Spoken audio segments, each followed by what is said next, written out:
ఈ రోజు మనం ఒక చాలా ఇంట్రెస్టింగ్ టాపిక్ గురించి మాట్లాడుకుందాం. అదే డీప్ లెర్నింగ్. అసలు ఇది ఏంటి, ఇది ఎలా పనిచేస్తుంది, మరి మన ప్రపంచాన్ని ఎలా మార్చేస్తుందో చాలా సింపుల్గా అర్థం చేసుకుందాం. పదండి స్టార్ట్ చేద్దాం. మన డైలీ లైఫ్లో కొన్ని విషయాలు జరుగుతుంటాయి కదా, అవి ఎలా జరుగుతాయో మనం పెద్దగా పట్టించుకోం. ఎప్పుడైనా ఆలోచించారా, మనం యూట్యూబ్ ఓపెన్ చేయగానే మనం చూడాలనుకునే వీడియోలే అంత పర్ఫెక్ట్గా ఎలా కనిపిస్తాయి? లేదా మన ఫోన్ని జస్ట్ అలా చూడగానే ఫేస్ ఐడీతో వెంటనే ఎలా అన్లాక్ అయిపోతుంది? అవును, ఆ యూట్యూబ్ రికమెండేషన్స్ మనం తర్వాత ఏం చూడాలో వాటికి ముందే తెలిసినట్టుగా ఉంటాయి కదా. ఇదంతా ఎలా సాధ్యం? ఈ టెక్నాలజీలు మన అలవాట్లను, మన ఇష్టాయిష్టాలను ఎలా అర్థం చేసుకుంటున్నాయి? అలాగే ఈ ఫేస్ ఐడి కూడా జస్ట్ మన ముఖాన్ని చూడగానే టక్కన ఓపెన్ అయిపోతుంది. అసలు ఇదంతా చూస్తుంటే ఏదో మ్యాజిక్లా అనిపిస్తుంది కదూ. మన మైండ్ని చదివేస్తున్నట్టుగా పనిచేస్తుంది. కానీ ఇక్కడ మ్యాజిక్ ఏమీ లేదు. దీని వెనక ఒక పవర్ఫుల్ టెక్నాలజీ ఉంది. ఆ టెక్నాలజీ పేరే డీప్ లెర్నింగ్. సో ఈ రోజు మనం ఆ శక్తి వెనక ఉన్న అసలు రహస్యమేంటో తెలుసుకుందాం. రెడీనా? పదండి.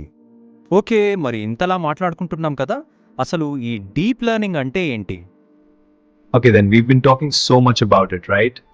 So what exactly is this deep learning? చాలా సింపుల్గా చెప్పాలంటే, డీప్ లెర్నింగ్ అనేది మన బ్రెయిన్ని ఇమిటేట్ చేసే ఒక అడ్వాన్స్డ్ మెషీన్ లెర్నింగ్ టెక్నిక్. అంటే మన మెదడు ఎలా పనిచేస్తుందో దాని నుంచి ఇన్స్పిరేషన్ తీసుకున్నారనమాట. మరి ఇది ఏం చేస్తుందంటే, టన్నుల కొద్ది డేటాను తీసుకుని దాన్ని ఎనలైజ్ చేసి మల్టిపుల్ లేయర్స్ ఉన్న న్యూరల్ నెట్వర్క్స్ ద్వారా ఆటోమేటిక్గా ప్యాటర్న్స్ని నేర్చుకుంటుంది. దీన్ని అర్థం చేసుకోవడానికి ట్రెడిషనల్ ప్రోగ్రామింగ్కి డీప్ లెర్నింగ్కి ఉన్న తేడా చూద్దాం. నార్మల్ ప్రోగ్రామింగ్లో మనం ప్రతి రూల్ రాయాలి, ఇఫ్ దెన్ ఎల్స్ లాగా. ఇలా జరిగితే ఇలా చెయ్యి అని క్లియర్గా చెప్పాలి. కానీ డీప్ లెర్నింగ్లో అలా కాదు. మనం రూల్స్ చెప్పం, దానికి బదులు వేల కొద్ది ఎగ్జాంపుల్స్ ఇస్తాం. ఆ సిస్టమ్ వాటిని చూసి రూల్స్ని అదే నేర్చుకుంటుంది. సో ఇక్కడ ఒక సింపుల్ ఫార్ములా పనిచేస్తుంది. అదేంటంటే, ఎక్కువ డేటా ఇస్తే అది ఇంకా బెటర్గా నేర్చుకుంటుంది.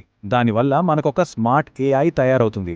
ఎంత ఎక్కువ ఎగ్జాంపుల్స్ని చూస్తే ఆ సిస్టమ్ అంత పర్ఫెక్ట్గా, అంత కరెక్ట్గా తయారవుతుంది. ఇంతకీ దీనికి డీప్ లెర్నింగ్ అని పేరెందుకు వచ్చిందంటే, ఇది చాలా ఇన్ఫర్మేషన్ లేయర్స్ని వాడుకుంటుంది. ఒకదాని మీద ఒకటి చాలా లోతుగా ఉంటాయి ఈ లేయర్స్. అందుకే డీప్ అని పిలుస్తాం. ఇప్పుడు చూడండి, ఆర్టిఫిషియల్ ఇంటెలిజెన్స్ అనేది ఒక పెద్ద ఫీల్డ్ అనుకుంటే, దానిలో ఒక భాగం మెషిన్ లెర్నింగ్. మరి ఆ మెషిన్ లెర్నింగ్లోనే ఒక స్పెషల్, చాలా పవర్ఫుల్ సబ్ ఫీల్డ్ ఈ డీప్ లెర్నింగ్ అన్నమాట.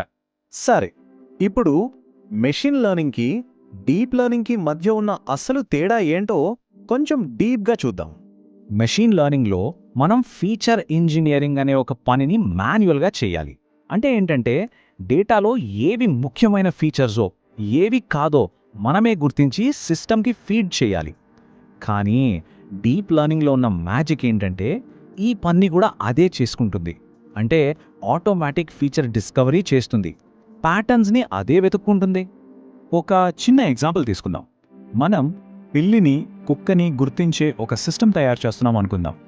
మెషిన్ లెర్నింగ్ వాడితే చెవులు షార్ప్గా ఉన్నాయా, మీసాలు ఉన్నాయా లాంటి ఫీచర్స్ అన్నింటినీ మనమే డిఫైన్ చేయాలి. కానీ డీప్ లెర్నింగ్ అయితే మనం అలాంటి కష్టమంతా పడక్కర్లేదు. జస్ట్ కొన్ని వేల పిల్లి, కుక్క ఫోటోలు దానికి చూపించేస్తే చాలు. ఏవి ముఖ్యమైన ఫీచర్సో అదే నేర్చుకుంటుంది. చూసారా, అదే డీప్ లెర్నింగ్ పవర్. ఇది మన పనిని చాలా సులభం చేయడమే కాదు, రిజల్ట్స్ని కూడా చాలా పవర్ఫుల్గా ఇస్తుంది. ఓకే, మరి ఈ డీప్ నెట్వర్క్ లోపలికి వెళ్ళి అసలు అక్కడ ఏం జరుగుతుందో ఒకసారి చూద్దామా? డీప్ లెర్నింగ్లో మెయిన్ కాన్సెప్ట్ న్యూరల్ నెట్వర్క్.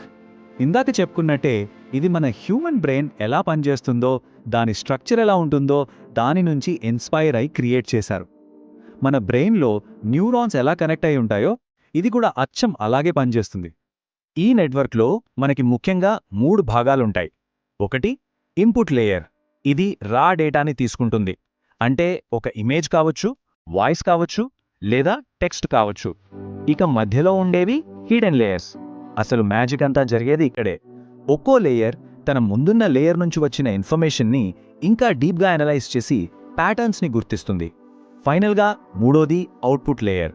ఇది మనకి ఫైనల్ రిజల్ట్ ఇస్తుంది. అంటే ఇది పిల్లి, లేదా ఇది కుక్క అని చెప్పేది ఇదే. దీన్ని ఇంకా బాగా అర్థం చేసుకోవడానికి ఒక కార్ ఫోటో ఎగ్జాంపుల్ తీసుకుందాం. ఈ ఫోటోని నెట్వర్క్కి ఇచ్చినప్పుడు దానిలోని మొదటి లేయర్ చాలా బేసిక్ విషయాలనే గమనిస్తుంది. అంటే లైన్స్ ఎక్కడున్నాయి, ఎడ్జెస్ ఎలా ఉన్నాయి, ఇలాంటివి అనమాట. ఆ తర్వాత నెక్స్ట్ లేయర్ ఏం చేస్తుందంటే ఆ సింపుల్ లైన్స్, ఎడ్జెస్ని తీసుకొని వాటిని కలుపుతుంది. అలా కలిపి వీల్స్ లాంటి సర్కిల్స్, విండోస్ లాంటి రెక్టాంగిల్స్, ఇలా కొంచెం కాంప్లెక్స్ షేప్స్గా గుర్తిస్తుంది. ఇక చివరి లేయర్స్ ఏం చేస్తాయంటే ఈ షేప్స్ అన్నింటినీ ఒక చోట చేర్చి మొత్తం పిక్చర్ని చూసి, ఆహా ఈ పార్ట్స్ అన్నీ కలిపితే ఇది ఒక కార్ అవుతుంది అని ఫైనల్గా డిసైడ్ చేస్తాయి. మరి ఇదంతా తెర వెనుక ఎలా జరుగుతుంది? వెయిట్స్, బయాసెస్ అని కొన్ని ఉంటాయి. వీటిని మనం చిన్న నాబ్స్లా ఊహించుకోవచ్చు. నెట్వర్క్లోని ప్రతి కనెక్షన్కి ఎంత ఇంపార్టెన్స్ ఇవ్వాలో ఇవి డిసైడ్ చేస్తాయి. ఇప్పుడు ట్రైనింగ్ టైంలో మోడల్ ఏదైనా తప్పుగా గుర్తిస్తే బ్యాక్ ప్రొపగేషన్ అనే ప్రాసెస్ ద్వారా వెనక్కి వెళ్ళి ఆ నాబ్స్ని కొద్దిగా అడ్జస్ట్ చేసుకుంటుంది. ఎందుకంటే నెక్స్ట్ టైం కరెక్ట్గా చెప్పాలి కదా. సింపుల్గా చెప్పాలంటే ఇది తప్పుల నుంచి నేర్చుకోవడం లాంటిది. సో ఈ మొత్తం ప్రాసెస్ని 4 స్టెప్స్లో చెప్పొచ్చు. ట్రై చేయి, తప్పు చేయి, నేర్చుకో, ఇంప్రూవ్ అవ్వు. ఈ సైకిల్ కంటిన్యూస్గా జరుగుతూనే ఉంటుంది. ఇప్పుడు చూద్దాం, ఈ డీప్ లెర్నింగ్ మన డైలీ లైఫ్లో ఎక్కడెక్కడ ఉందో. మనకు తెలియకుండానే మనం దీన్ని చాలా చోట్ల వాడేస్తున్నాం. అవును, మనలో చాలామందికి తెలియకపోయినా దీన్ని రోజూ వాడుతున్నాం. మన ఫోన్లోని సిరి లేదా అలెక్సా మన వాయిస్ని ఎలా అర్థం చేసుకుంటున్నాయి? గూగుల్ ఫొటోస్, యూట్యూబ్ రికమెండేషన్స్ ఇందాక చెప్పుకున్నాం కదా. ఇంకా మెడికల్ ఫీల్డ్లో అయితే ఎక్స్రేలు, స్కాన్స్ని అనలైజ్ చేసి రోగాలను గుర్తించడానికి కూడా వాడుతున్నారు. ఇవన్నీ డీప్ లెర్నింగ్ అప్లికేషన్సే. చూడండి, గూగుల్ ఫొటోస్లో బీచ్ అని టైప్ చేసి వెతికితే చాలు, ఆటోమేటిక్గా మన బీచ్ ఫోటోలన్నీ వచ్చేస్తాయి. అంటే బేసిక్గా డీప్ లెర్నింగ్ ఇప్పుడు మన చుట్టూ ప్రతి చోట ఉంది. సరే, అంతా బానే ఉంది. కానీ ఈ డీప్ లెర్నింగ్ కాన్సెప్ట్ ఎప్పటినుంచో ఉన్నా ఇప్పుడే ఎందుకు ఇంత పవర్ఫుల్గా మారింది? దానికి ముఖ్యంగా 3 కారణాలున్నాయి.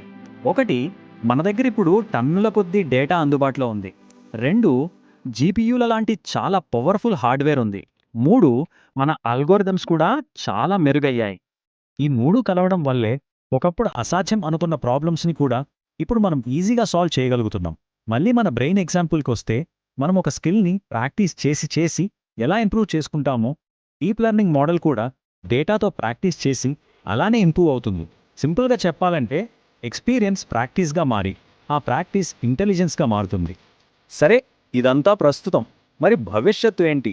ఫ్యూచర్లో డీప్ లెర్నింగ్ ప్రభావం ఎలా ఉండబోతోంది? చెప్పాలంటే ఫ్యూచర్లో డీప్ లెర్నింగ్ ప్రభావం చాలా చాలా పెద్దదిగా ఉండబోతోంది. పూర్తిగా డ్రైవర్ లేకుండా నడిచే కార్లు, మనకు ట్రీట్మెంట్ ఇచ్చే ఏఐ డాక్టర్లు, మనకు ఏం కావాలో ముందే ఊహించే స్మార్ట్ అసిస్టెంట్లు, ఇప్పుడు మనం చూస్తున్న చాట్ జీపీటీ లాంటి క్రియేటివ్ ఏఐ, ఇలా దాదాపు ప్రతి ఇండస్ట్రీని డీప్ లెర్నింగ్ మార్చేయబోతోంది. ఇక్కడ చూస్తున్న ఇమేజ్ లాగా జనరేటివ్ ఏఐ అంటే కేవలం ఉన్న డేటాని అనలైజ్ చేయడమే కాదు, దాని నుంచి నేర్చుకుని కంప్లీట్గా కొత్తగా ఒరిజినల్గా ఉండే ఇమేజెస్, టెక్స్ట్, మ్యూజిక్ని కూడా క్రియేట్ చేయగలదు. ఇది క్రియేటివిటీకి ఒక కొత్త డైమెన్షన్. నిజం చెప్పాలంటే ఫ్యూచర్లో డీప్ లెర్నింగ్ గురించి తెలుసుకోవడం అనేది ఒక బేసిక్, చాలా అవసరమైన స్కిల్గా మారే అవకాశం కూడా ఉంది. ఈ ఎక్స్ప్లెనేషన్ మీకు డీప్ లెర్నింగ్ ని అర్థం చేసుకోవడంలో హెల్ప్ చేసిందని అనుకుంటున్నాను. ఒకవేళ ఇది మీకు యూస్ఫుల్ అనిపిస్తే తప్పకుండా లైక్ చేయండి. నెక్స్ట్ టైం మరో ఇంట్రెస్టింగ్ టాపిక్స్ తో సబ్స్క్రైబ్ చేసుకోవడం మళ్ళీ కలగండి.